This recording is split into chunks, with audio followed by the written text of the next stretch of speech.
बिस्मिल्लाहिर्रहमानिर्रहीम। Dear students, इससे पहले मैंने आपको इंट्रोडक्शन टू थ्योरम पार्ट 1 जो है वो करवाया है। उसमें मैंने आपको इसकी बेसिक डेफिनेशन बताई कि थ्योरम करने से पहले आपको जो बेसिक टर्म्स हैं, बेसिक डेफिनेशन हैं वो आनी चाहिए। उसमें मैंने आपको एडजेसेंट एंगल बताए और वर्टिकल एंगल बताया कि एडजेसेंट कौन से होते हैं, वर्टिकल एंगल कौन से होते हैं, एंगल्स की टाइप्स बताई।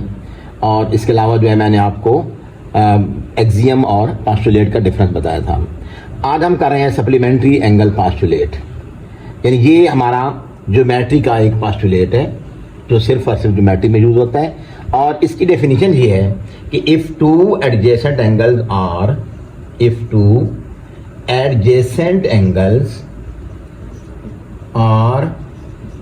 such that their outer arms are in opposite direction,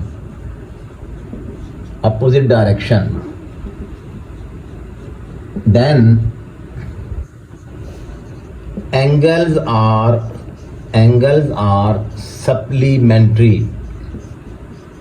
supplementary का मतलब बेटे होता है उनका सम 180 बनेगा। ये है इसकी डेफिनेशन सप्लीमेंट्री एंगल पास्टुलेट में। If two adjacent angles are such that their outer arm, हर एंगल के एडजेसेंट एंगल के दो आर्म्स होते हैं। एक हमारे पास सपोज करें ये एंगल है ओ ए और इसको मैं कहता हूँ ये है बी, इसका नाम बन जाएगा ए ओ बी एंगल।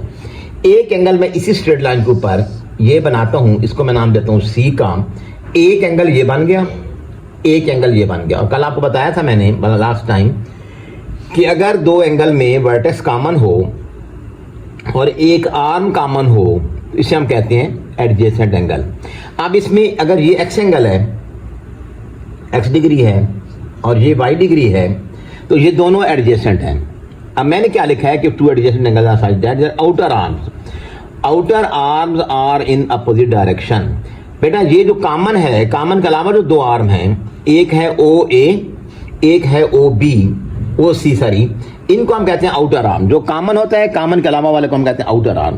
तो इस लॉ के मुताबिक therefore by supplementary angle postulate x degree plus y degree will be equal to 180 degree. यानी अगर कभी हमें कोई दो एंगल गिवन हो और एडजेसेंट हो और उनके आर्म स्ट्रेट लाइन में हो तो उनका सम हमेशा 180 बनेगा। और इस पास्टुलेट को हम कहते हैं सप्लीमेंट्री एंगल पास्टुलेट। अगर एंगल इस तरह बने हुए हैं, सपोज दैट एक एंगल ये है, ये भी वही है, ये भी एडजेसेंट होंगे, लेकिन इसका ये आर्म इधर बना हुआ है ये। अब ये एक्स जो एंगल है और ये जो वाई एंगल है, इनका सम 180 नहीं बनेगा because their outer arms are not in opposite direction. तो आउटर आर्म्स अगर अपोजिट डायरेक्शन में हो तो उन एंगल का सम जो है हमेशा 180 बनता है। और इस पास्टुलेट को बेटा हम कहते हैं सप्लीमेंट्री एंगल पास्टुलेट। थ्योरम करते हुए हम अक्सर जो है इनको यूज करते हैं, चाहे वो हम थ्योरम ट्रायंगल के कर रहे हों या हम थ्योरम जो है वो कर रहे हों सर्कल के कर रहे हों, स्क्वायर के कर रहे हों, ट्रेपीजियम के कर रहे हों, कोई भी हमारे पास थ्योरम आता है उनमें अक्सर ये यूज होते हैं। लॉजिकल प्रूफ, थ्योरम की बड़ी डेफिनेशन है logical proof of a geometrical statement based on reason. किसी भी ज्योमेट्री की स्टेटमेंट को अगर हम लॉजिक्स के जरिए प्रूव करते हैं by giving some solid reasons के जरिए अगर हम किसी बात को प्रूव करते हैं तो हम इसे कहते हैं थ्योरम। यानी अगर कोई कहता है कि one and only one circle can pass through 3 non collinear points, तो इसका मतलब यह है कि ये हमारा एक स्टेटमेंट है, ज्योमेट्रिक स्टेटमेंट है कि एक कोई से भी one and only one circle can pass through 3 non collinear points. कोई से 3 नॉन कोलिनियर पॉइंट्स हों तो उनमें से सिर्फ एक सर्कल पास होता है। इस बात को जब हम प्रूव करेंगे with the help of reasons तो then that is called theorem. जब मैं कहता हूं sum of angles of a triangle is 180 degree, that is also a geometrical statement and we have to prove it that the sum of angle of triangle is 180 degree. When we have to prove it, then it is called theorem. Theorem में जो reason use होती हैं ये दो तरह से होती हैं एक्चुअली। एक होती है इंडक्टिव रीजंस और दूसरी होती है डिडक्टिव।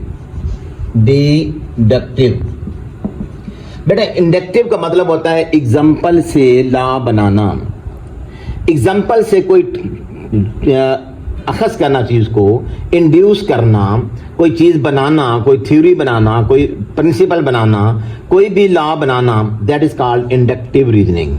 यानी for example I say that he was a man and he died, she was a woman and she died, it means that all human beings are mortal. जो पैदा हुआ है उसने मरना है।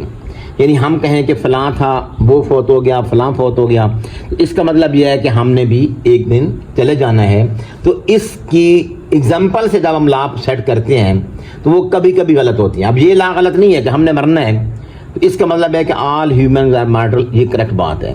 लेकिन अगर मैं ज्योमेट्रिक स्टेटमेंट बयान करूं, फॉर एग्जाम्पल आपके पास आता है x square plus x plus 41, ये एक ज्योमेट्रिक स्टेटमेंट है।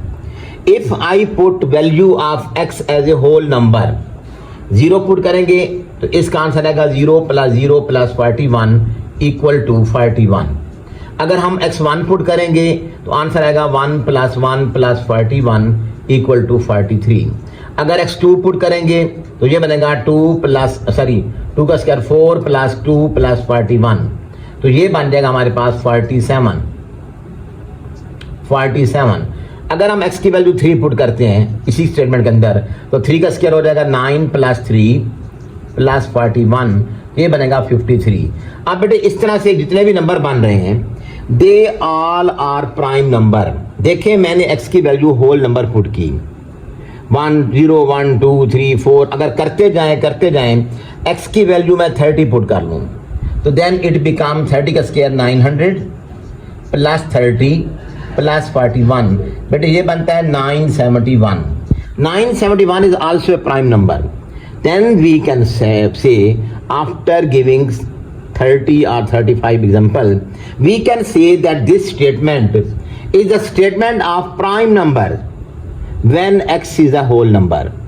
x जब होल नंबर हो तो इसके अंदर बनने वाला हर नंबर जो है वो एक प्राइम नंबर बन रहा है। लेकिन अगर इसी बात को हम चलाते जाएं और x की वैल्यू मैं 40 पुट कर लूं तो ये बनेगा 40 का स्क्वायर 1600 प्लस 40 प्लस 41, तो बेटे ये बनता है 1681। अब देखें 0 से 39 तक ये सारे प्राइम बन रहे थे, but this 1681 not prime, it is composite number. ये प्राइम नहीं है, ये कंपोजिट नंबर है। ये सारे जो हैं they belongs to prime number. 35 also belongs to prime number. लेकिन ये कंपोजिट क्यों है, इस पे 3 टेबल जाते हैं, एक 1 का टेबल जाता है, एक 41 का जाता है, एक 1681 का जाता है, और जिसके 2 से ज्यादा डिवाइजर बन जाएं उसे हम कंपोजिट कहते हैं। इसका मतलब ये हुआ कि हमारे पास ये स्टेटमेंट 0 से 39 तक तो ठीक है कि it is a statement for prime number, but at 40 it is not prime number. तो जब भी कोई लॉ बनता है, कोई थ्योरी बनती है, तो वो जनरल होती है, वो लिमिटेड नहीं होती, बाउंडेड नहीं होती। हम ये नहीं कहते कि 0 से 39 तक ये प्राइम बनता है, 40 पे ये जो है ना वो कंपोजिट बन जाता है, 41 पे फिर प्राइम बन जाता है।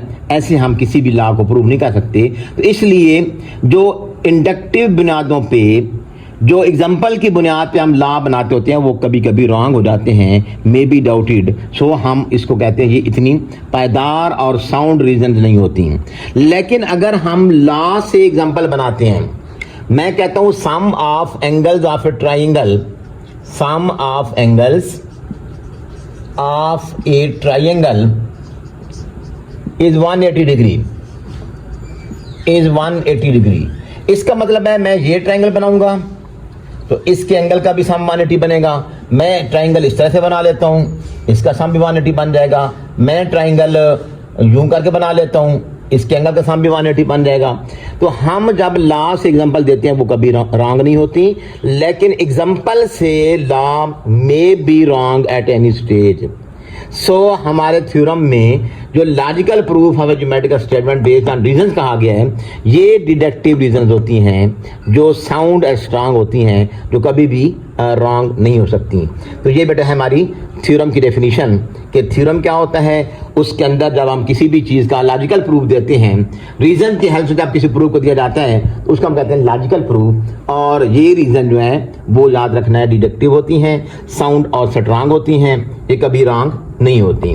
तो ये था हमारा आज का टॉपिक के थ्योरम। हमने शुरू करने से पहले उसकी इंट्रोडक्शन मैंने करा दी। इंशाल्लाह नेक्स्ट टाइम आपको थ्योरम पढ़ाऊंगा। इसको आपने इसके बारे में कोई भी आपको क्वेश्चन होता है, आपके माइंड में कोई भी बात आती है तो आप मुझसे कमेंट्स के जरिए पूछ सकते हैं। तो अपना बेटे बहुत ख्याल रखिएगा। इंशाल्लाह कल एक नई वीडियो के साथ हाजिर होंगे।